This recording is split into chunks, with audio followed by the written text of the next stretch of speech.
Puspusan na ang paghahanda ng Kamara sa impeachment pre-trial ni Vice President Sara Duterte. Yan ang ulat ni Elijah Canlas. Kasalukuyang tinatapos ng prosecution panel ang kanilang mga line-up ng mga ebidensya at mga tatayong testigo para sa magaganap na pagdinig laban kay Vice President Sara Duterte. Humigit kumulang 25 witness ang inaasahang haharap sa prosecution panel para sa pagsisimula ng pre-trial conference sa June 18. Pag-uusapan pa umano ng prosecution panel kung alin sa 4 na articles of impeachment ang unang tatalakayin at isasalang. Sa kabuoang 4 na articles laban sa bise, pinakamarami ang witness para sa articles 1 and 2 na naglalaman ng mga issue ng unexplained wealth at confidential fund. Ayon kay House Speaker Faustino Boji D. III, hindi nila kailangang tapusin ang presentasyon sa lahat ng 4 na akusasyon kung mahahatulan ng guilty ang pangalawang pangulo sa isang article pa lamang. Hindi po namin kailangan patunayan yung 4 na article.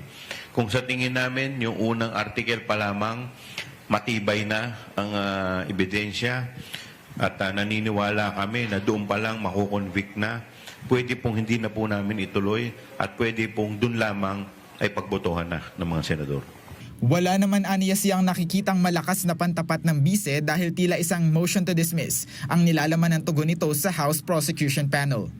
Siguro ang dahilan kung bakit ganito yung sa kanilang sagot, dahil siguro wala sila may sasagot.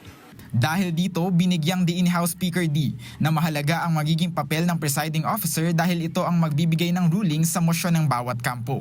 Aminado naman ang liderato ng Kamara na malaking usapin hanggang ngayon ang paglahok ni Senator Ronald Bato de la Rosa sa magaganap na pagdinig. Pero nanindigan siya na hindi dapat payagan ang senador. Naniniwala po ako, dapat po kung sino lamang po yung nagpa-participate sa impeachment trial, dapat yun lamang ang boboto. Kasi po, maliwanag po, dito po sa impeachment, ito po ay parang this is akin to court hearing. So pag sinabi po natin akin, ibig sabihin pwede po natin itong maikumpara sa mga court hearing kung saan po ang huwes tinitignan po yung demeanor ng testigo. Kung ito po ay nagsasabi ng totoo, kung ito po ay nagsisinungaling.